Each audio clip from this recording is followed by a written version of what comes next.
इधर आ। कहाँ जा रहा है? अरे इधर आ बे। आराम से बोल, कोई सुन लेगा तो। बिल्कुल आराम से बोलो। देखो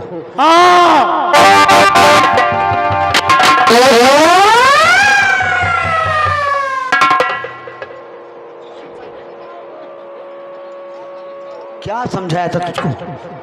अगर कोई इसी को मालूम हो गया तो सुबह दोनों की फांसी होगी दरबार में। आराम से बोलो।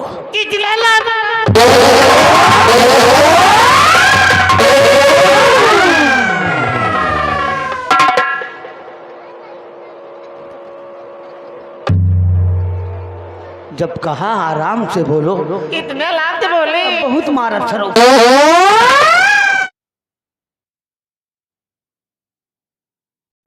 हाँ देखो, तुम यही खड़े हो जाओ और तुम 3 तक गिनती गिनो।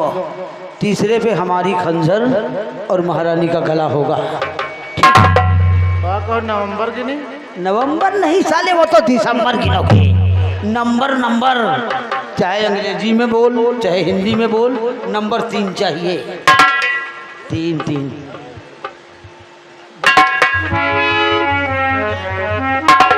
ये सो रहे हैं। हाँ जगा देगा। ये थोले तेरा दिमाग खराब है क्या? नंबर बोल। नंबर 1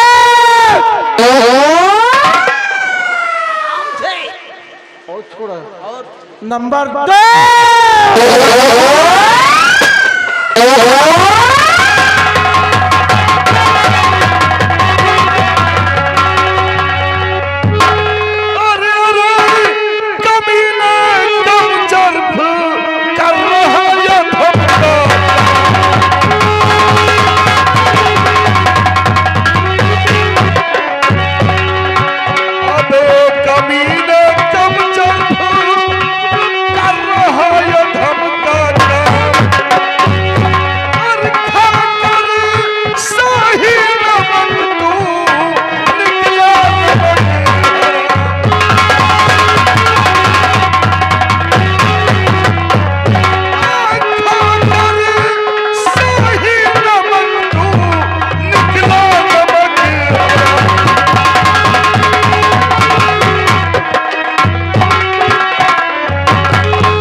जसवंत सिंह, हमारे समझ में नहीं आ रहा।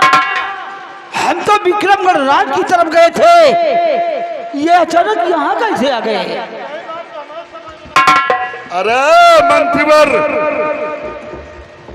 तुम साला अपनी शमशीर उठाकर महारानी के शयन कक्ष तक आया और महारानी के गर्दन पर वार करना चाहा और अब बहाने बता रहा है। सेनापति जसवंत सिंह, मैं आपसे एक बात कहना चाहता हूँ। कहूँ? बोल, क्या कहना चाहता है? तो माफ कर दो खता मेरी, अरे सेनापति, माफ कर दो खता मेरी और ऐसी गलती दोबारा करूंगा नहीं।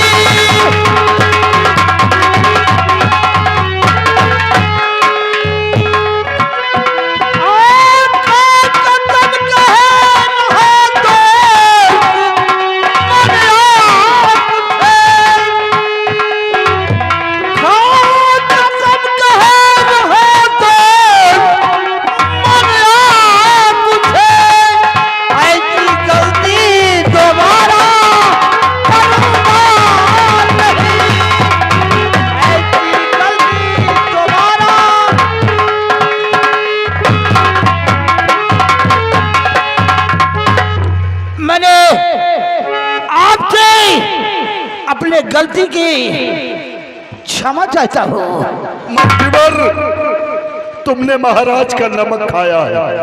हाँ। महाराज का नमक खाने के बाद भी तू महारानी के साथ क्या करने जा रहा था? मुझे यही याद नहीं कि मैं कर अरे तुझे शर्म आनी चाहिए, चुल्लू भर पानी में डूब मरना चाहिए।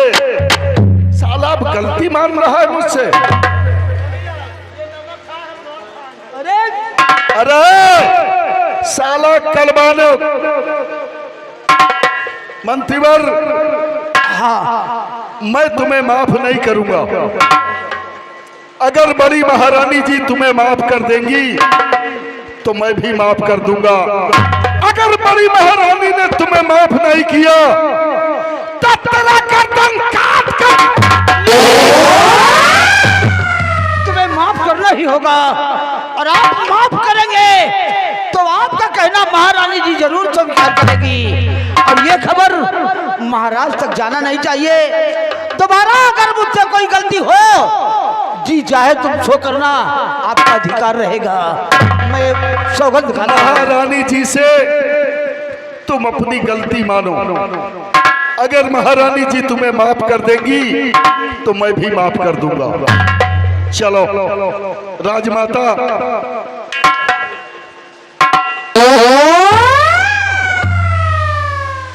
राजमाता देखो, ये सर हमेशा आपके चरणों में झुका है और झुका रहेगा। हमारे इस वक्त समझ में ये नहीं आ रहा कि आराम का तक मैं आया कैसे, फिर जो हुआ तो हुआ। बस एक बार मुझे माफ कर दो राजमाता, और ये खबर महाराज तक नहीं पहुंचना चाहिए। दोबारा आप कोई ऐसी गलती हमारी नहीं पाएंगी।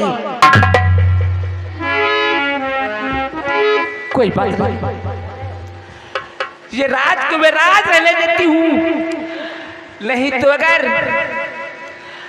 मैं समझती हूँ हमारे राजमहल में बहुत बड़ी बदनामी होगी कि आराम कक्ष में तुम आए हो, मेरी जान लेने के लिए आए हो।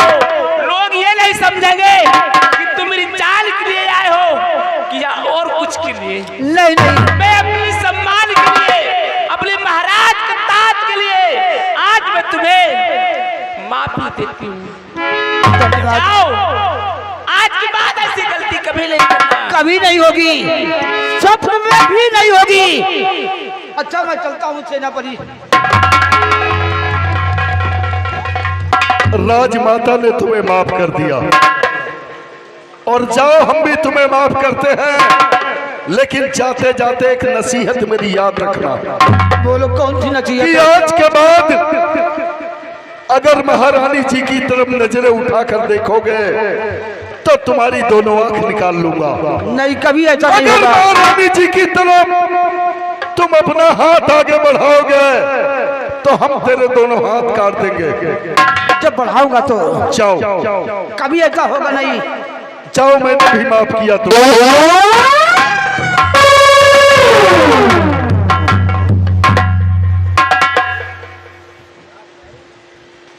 महारानी जी, मंत्री जी आए और मंत्री जी ने कहा, इसको रोक लो सर।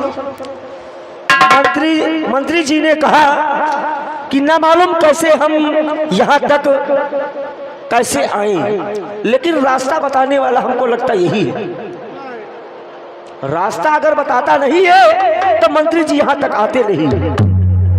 हमारे आराम कक्ष का रास्ता कोई भी नहीं जानता, यही जानता है, यही रास्ता बताया होगा। अरे उसी दरबार में फांसी तब लटका देती, लेकिन हमारे पेट में जो बच्चा पल रहा है जी माता, राज दरबार में बेइज्जती होगी जी, इसीलिए मैं इसकी पहली गलती को माफ कर दिया।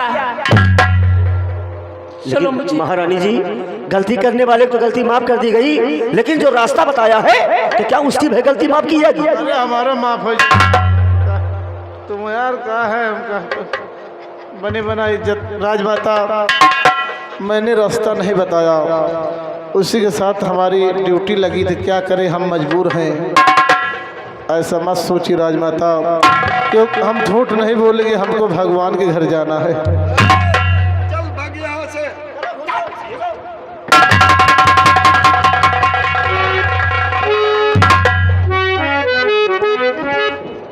राजमाता जी, हाँ सेनापति, ये तुम्हारा मंत्रीवर तुम्हारा खून क्यों करना चाहता था, ये बात हमारी समझ में नहीं आई।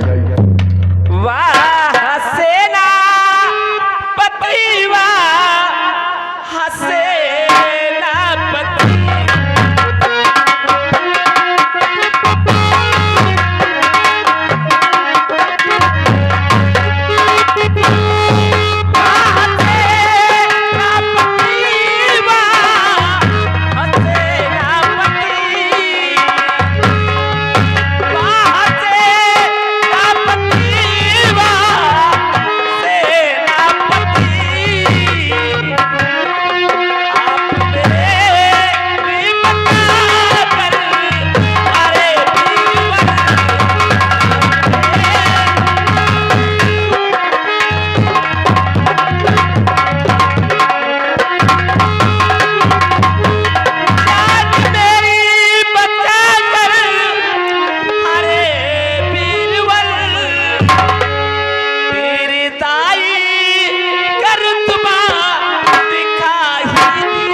मेरी चाल को बच सकता नहीं, और मुझे ये नहीं मालूम कि मेरी जान क्यों लेना चाहता है। महारानी जी, जो भी हुआ वो उसे भूल जाओ, और मैं आपसे वादा करता हूं कि जहां आपका पसीना गिरेगा ये सेनापति वहां अपना खून बहा देगा, लेकिन तुम पर कभी आंच नहीं आने देगा। राजमाता जी, आप चिंता मत करना, जब तक ये सेनापति तुम्हारे राज दरबार में जिंदा है तब तक तुम्हारे ऊपर कोई आंच नहीं आने देगा। मुझे बहुत विश्वास है। आइए अब हम सीमा सरहद के लिए रवाना हो रहे हैं। चलिए सेनापति, आज न जाने क्या बात है, मेरी तबीयत खराब होती जा रही है। हमारे पेट में जो बच्चा पल रहा है, मुझे यही लग रहा है कि दिन के दिन मेरी तबीयत खराब होती जा रही है। चलो मुझे आइए राजमाता।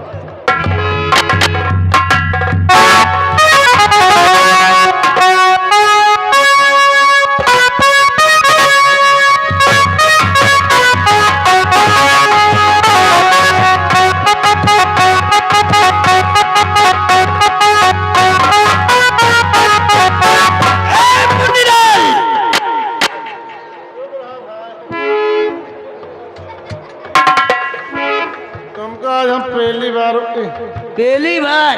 अबे पहली बार क्या करे, माँ बोलती बंद हो गई। क्या हुआ? ऐसे जगह हमका फंसा दी हो ना। जब मैं तुमसे कह रहा था कि आराम से बोलो, गिनती आराम से गिनो, तो साला जैसे पहरा दे रहा हो। आप तो चले गए, जो चिलांडू था साला, और साला खाल खाल में बाहर निकाले पड़ा, हमको लागत वही है गा साल हमका। कहो राजमाता, हमका माफ कर दे, नहीं हम उतर रहे हुआ। लेकिन सुनो, सेनापति तलवार निकाल ली ना, जैसे चिकना पकड़ी का काटे गर्दन पर धरत, तो हमारा समझ लो 4-5 बाल्टी खून निकाल। सेनापति जसवंत सिंह ने हमें माफ नहीं किया, अपनी मौत को दावत दिया है। महारानी ने मुझे माफ नहीं किया, महारानी का भी काम तमाम होगा। चलो ये बात हम छोटी रानी से बताते हैं, और उसके बाद देखो आगे होता क्या है। कलेजा चीर दुश्मन का, लहू कट कट पिएंगे हम, मिटाकर नाम दुनिया से जगत में जिएंगे हम। हेलो, इसीलिए कहना है दोस्तों, मोहिनी अदा सूरत को बिगाड़ देती है। मोहिनी अदा सूरत को बिगाड़ देती है और अच्छे अच्छे को भी बिगाड़ देती है। बच के रहना, ये जात बड़ी जालिम है, क्योंकि नेक इंसान को एक औरत बिगाड़ देती है। कहना क्या चलते चलते मास्टर, अरे नैहरे माता गुमान, नैहरे माता गुमान, ससुर